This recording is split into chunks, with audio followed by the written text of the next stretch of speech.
penundaan derajat kita tidak drastis. Kalau mau cakep gimana nih, ada duit 2 juta nih. Tinggal seminggu lagi buat bayar KPR. Seminggu lagi pula dengan duit 2 juta itu kita bayaran anak kita sekolah. Dengan duit 2 juta itu pula lah kita kemudian bayar angsuran kita punya motor yang 400 ribu. Lalu itu kita acung. Kan pertanyaannya siapa yang punya duit 2 juta? Lalu dengan keadaan gemeter dia mengacungkan. Dengan keadaan gemeter pula dia berangkat kepada Allah Subhanahu wa taala. Lalu terjadilah peristiwa demi peristiwa. 1, anaknya nggak bayaran. Ya iyalah, duitnya udah dihabisin. 2, motornya nggak kebayar. 3, KPR-nya juga nggak lunas. Maka cerita Imam Syafi'i sedang dinapaktilasi oleh saudara semua. Paham tuh? Jadi please latih diri kita. Jangan bicara sedekah duit yang benar-benar nganggur. Jangan. Duit panas. Assalamualaikum warahmatullahi wabarakatuh. Para pemirsa, sekarang ini pemerintah Jawa Barat sedang sibuk membahas tentang premanisme. Gubernur Jawa Barat Kang Deddy Mulyadi itu bertekad akan menghabisi premanisme di wilayah hukum Jawa Barat. Upaya Deddy ini nampaknya disambut hangat oleh masyarakat. Bahkan ada kelompok-kelompok yang ingin membela Deddy Mulyadi. Tapi pada sisi lain juga ada organisasi, ormas lah namanya, ormas preman. Itu mengancam akan menduduki Gedung Sate, yaitu pusat pemerintahan di Jawa Barat. Para pemirsa, kalau kita bicara tentang premanisme, itu sebenarnya kalau di dunia barat itu mungkin masuk dalam kategori mafia. Amerika Serikat itu sudah berhasil mengatasi persoalan mafia. Mengatasinya yang pertama ya ekonomi harus tumbuh, lapangan pekerjaan banyak. Jadi orang bisa bekerja. Yang kedua ada tindakan hukum yang jelas. Itu yang dilakukan oleh pemerintah Amerika. Jadi gembong-gembong mafia itu ditangkap. Bahkan ada yang ditembak mati, lalu dengan demikian dibikin regulasi yang jelas, sehingga orang-orang bisa menentukan nasibnya dengan peraturan yang ada.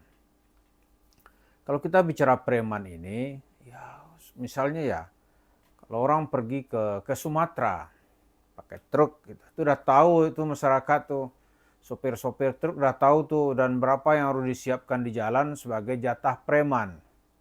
Ke siapa diserahkan ya, pemirsa tahulah ke siapa diserahkan itu. Itu disemprit sedikit, ya udah keluar duit gitu. Itu pernah juga dimuat oleh televisi Al Jazeera bagaimana premanisme di jalan. Gitu. Itu dilakukan oleh orang-orang yang berpakaian resmi. Ada juga tantangan berat lagi itu adalah itu premanisme birokrasi. Inilah yang melakukan pencurian uang negara tapi secara elegan. Yaitu dengan membuat yayasan-yayasan, lalu ke yayasan ini dikasih dana hibah yang jumlahnya miliaran rupiah. Nah, dana hibah ini biasanya sangat terkait dengan pejabat di birokrasi.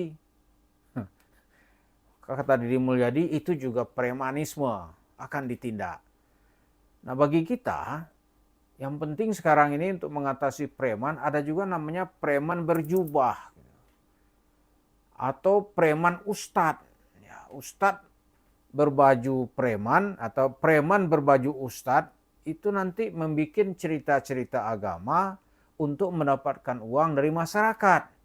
Sedekah gitu kan.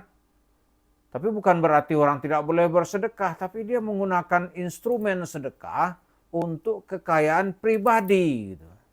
Dan pendekar atau yang paling utama di dalam tindakan preman berjubah sekarang ini, kita tidak asing lagi dengan nama Yusuf Mansur. Di badannya ya sebenarnya nggak menyeramkan, malah badannya itu nggak ada itu bekas-bekas tato seperti preman di tempat lain gitu. Tetapi ucapan-ucapannya itulah yang mengandung premanisme gitu. Ya kan? Bayangkan ya, dia nggak perlu kerja, tapi dapat duit miliar-miliaran. Itulah yang dilakukan oleh Yusuf Mansur. Gitu. Sebelumnya juga ada organisasi preman, kata polisi ya. Misalnya dia mengumpulkan zakat masyarakat, lalu digunakan untuk kepentingan pribadi, pengurus-pengurusnya digaji dengan ratusan juta, itu mengatasnamakan Islam. Nah, sebagian diserahkan apakah isu yang dijual nanti isu Palestina, isu Hamas, apalah gitu. Tetapi itu di luar peraturan yang ada di negara. Gitu. Maka itu bisa disebut atau dikategorikan sebagai tindakan preman. Orang-orang ini sudah ditangkap sebagian oleh polisi. Nah, Yusuf Mansur itu nampaknya kita lihat dia juga seorang preman yang berbaju ustadz. Tapi ini belum tersentuh oleh hukum. Kita nggak tahu kenapa ini. Ada kasus-kasusnya sebagian itu dituntut oleh masyarakat yang sopan. Gitu. Itu melalui jalur pengadilan. Jalur pengadilan. Nah itu sekarang setiap saat dia berkasus.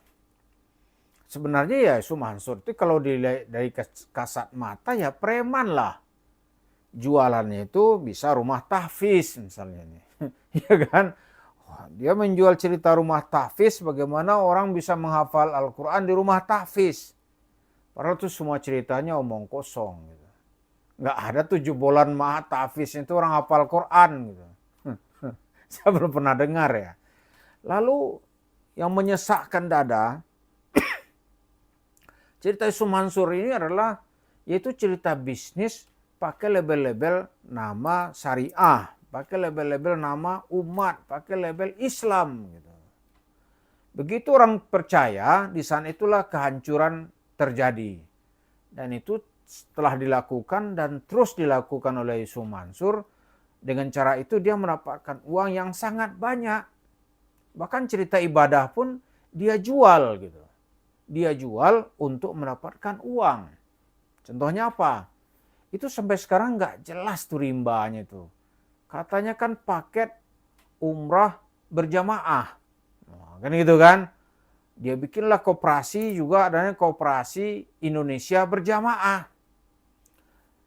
Paket umrah berjamaah ini, ya paket umrah berjamaah ini dia bisa meraup itu anggotanya itu yang sudah terdaftar itu ada 7.426 orang. Uang yang keluar itu 10 juta. Katanya 3,5 juta kalau nggak salah itu. 3,5 juta itu untuk DP umrah. Lalu 6,5 juta untuk pay trend. Ini cerita lama ini tapi diulang-ulang ya. Kita terpaksa juga mengulang bagaimana premanisme ini merongrong keseriusan masyarakat di dalam beragama. Dari cerita ini 3,5 juta dikali itu 7.426 orang itu nggak ada yang berangkat. Tapi dia tidak berani mempertanggungjawabkannya dan hukum pun juga belum sukses mengejar dirinya. Bayangkan itu. Yang cerita 10 juta gitu. Kalau ada 7.000 orang, 10 juta, itu kan sudah 70 miliar. Tapi di sini Yusuf Mansur selain preman juga dia berotak mafia. Dia tahu hukum tidak akan bisa mengejarnya gitu. Maka diambillah wilayah-wilayah dia rinci itu kecil-kecil gitu. Yang bisa menyelesaikan ini hanya kekuasaan. Hanya kekuasaan. Ya. Lalu dari situ kita lihat banyak sekali tuh kasus-kasus orang sudah store duit tapi nggak ada gitu, nggak ada actionnya apa gitu, ya kan? Belum lagi nanti kalau TKW Hongkong disuruh bersaksi. Yang sekarang yang muncul ke permukaan itu adalah itu paket usaha dengan nama Jabal Nur, kan? Jabal Nur itu meraup uang jamaah itu lebih kurang 55 miliar. Itu tahun 2009.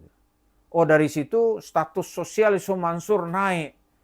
dia punya warung steak karena uang tuh nggak pernah dia pakai untuk bisnis. Dia belikan tanah, dia bangun warung steak punya dia sendiri. Itulah yang jumlahnya bertebaran. Kita berharap masyarakat memberi sanksi nih kepada preman yang berbaju ustadz. Tokoh utamanya Yusuf Mansur. Jadi selama ini tidak ditindak habis, wujud Islam tuh nggak jelas itu. Ukuran kemajuannya apa? Masa orang bersedekah tuh orang Islamnya paling taat, gitu.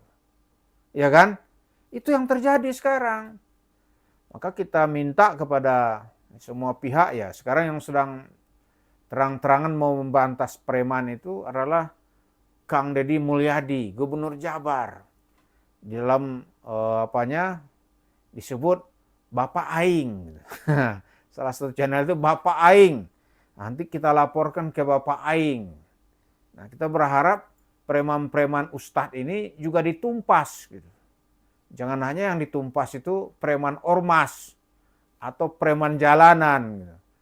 Preman birokrasi. Dan yang berbahaya lagi itulah preman ustadz. Karena cengkeramannya jauh pakai embel-embel pahala, gitu. Dan ngancam-ngancam pakai dosa. Dengan cara itu Yusuf Mansur meraup uang, membangun warung steak dan steak yang jumlahnya ratusan. Dan sekarang dia tenang-tenang aja dengan uangnya itu. Kalau ada yang mengganggu, aneh legowo, gitu kan. Itulah cerita preman ustadz yang kita berharap kepada pemerintah ini juga harus ditumpas. Terima kasih. Assalamualaikum warahmatullahi wabarakatuh.